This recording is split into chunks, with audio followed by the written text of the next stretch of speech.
আসসালামু আলাইকুম। আমি ডক্টর সুফিয়া। আজ আপনাদেরকে এমন কিছু টিপস দিব যেগুলো ফলো করলে আপনারা ঘরে বসেই গ্যাস্ট্রিকের সমাধান করতে পারবেন। গ্যাস্ট্রিক বা অম্বল অনেক সাধারণ একটি সমস্যা যা পেটে অতিরিক্ত অ্যাসিড উৎপন্ন হওয়ার কারণে হয়। এর ফলে পেট ব্যথা, গ্যাস, ঢেকুর, বুক জ্বালা, বমিভাব ইত্যাদি উপসর্গ দেখা দিতে পারে। গ্যাস্ট্রিকের সাধারণ কারণসমূহ: অনিয়মিত খাবার খাওয়া বা না খেয়ে থাকা, অতিরিক্ত ঝাল, ভাজাপোড়া বা মশলাযুক্ত খাবার খাওয়া, ধূমপান ও অতিরিক্ত চা বা কফি পান, অতিরিক্ত দুশ্চিন্তা বা স্ট্রেস, পর্যাপ্ত পানি না পান করা, হেলিকোব্যাক্টার পাইলোরি সংক্রমণ, কিছু ওষুধ যেমন পেন কিলার দীর্ঘদিন সেবন। গ্যাস্ট্রিক প্রতিরোধ ও সমাধানের উপায়: জীবনযাত্রায় পরিবর্তন, নির্দিষ্ট সময়ে ও নিয়মিত খাবার খাওয়া, ধীরে ধীরে ও চিবিয়ে খাওয়া, তেল মশলা কমানো, ভাজা, ঝাল ও ফাস্টফুড পরিহার করা, ধূমপান ও ঘরোয়া উপায়ে গ্যাস্ট্রিক, গ্যাস, অম্বল, বুক জ্বালা ইত্যাদি দূর করার বেশ কিছু কার্যকর পদ্ধতি আছে। আদা চা। আদা হজম শক্তি বাড়াতে সাহায্য করে এবং পাকস্থলিতে গ্যাস তৈরি হওয়া কমায়। ব্যবহার: 1 কাপ পানিতে টুকরো করে কাটা আদা সেদ্ধ করুন। চাইলে সামান্য মধু মিশিয়ে খেতে পারেন। দিনে 1-2 বার পান করুন। গরম পানিতে লেবু। লেবু হজমে সাহায্য করে এবং পেট পরিষ্কার রাখে। ব্যবহার: 1 গ্লাস গরম পানিতে আধা লেবুর রস মিশিয়ে খালি পেটে সকালে পান করুন। জিরা পানি। জিরা পেটের গ্যাস কমাতে এবং হজমে সাহায্য করে। ব্যবহার: 1 চা চামচ জিরা 1 গ্লাস পানিতে সেদ্ধ করে ছেঁকে খেতে পারেন। দিনে 2 বার।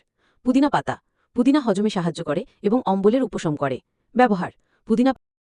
গ্যাস্ট্রিক বা অম্বল সমস্যায় আক্রান্তদের জন্য একটি সুষম খাদ্য তালিকা তৈরি করা জরুরি, যাতে অ্যাসিডের মাত্রা নিয়ন্ত্রণে থাকে এবং হজম সহজ হয়। সকালের নাস্তা সকাল 7টা-8টার মধ্যে খাবেন। 1 গ্লাস কুসুম গরম পানি খালি পেটে, 2টো টোস্ট ব্রেড বা 2টো পাতলা রুটি, ময়দা পরিহার করুন। সেদ্ধ ডিম বা হালকা আঁচে তৈরি স্ক্র্যাম্বলড এগ, 1 কাপ আদা বা তুলসী চা চিনি ছাড়া বা সামান্য মধু দিয়ে, একটা কলা বা পাকা পেয়ারা খাবেন। সকাল 10-11টায় একটা ফল যেমন পাকা কলা, পাকা পেঁপে, আপেল বা নাশপাতি খাবেন। 1 মুঠো বাদাম বা চীনা বাদাম, ভাজা নয়, কাঁচা বা হালকা টোস্টেড। দুপুরের খাবার দুপুর 1টা-2টার মধ্যে খাবেন। 1 কাপ ভাত বা 2টো পাতলা রুটি খাবেন। ডাল হালকা, ঝাল ছাড়া।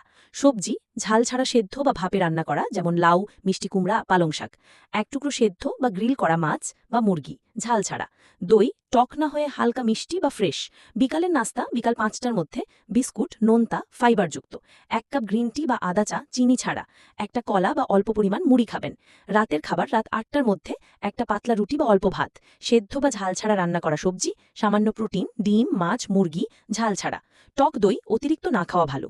ঘুমানোর আগে রাত 10টার পরে যদি খুঁজে লাগে 1 গ্লাস হালকা গরম দুধ চিনি ছাড়া, চাইলে সামান্য হলুদ মিশিয়ে খাবেন।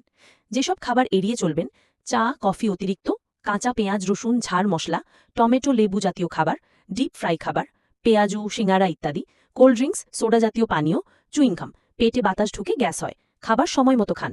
অতিরিক্ত না খেয়ে অল্প অল্প করে বারবার খান। খাওয়ার পর হাঁটাহাঁটি করুন, কমপক্ষে 10 থেকে 15 মিনিট। পানির পরিমাণ বাড়ান, খাওয়ার আধ ঘন্টা আগে বা পরে।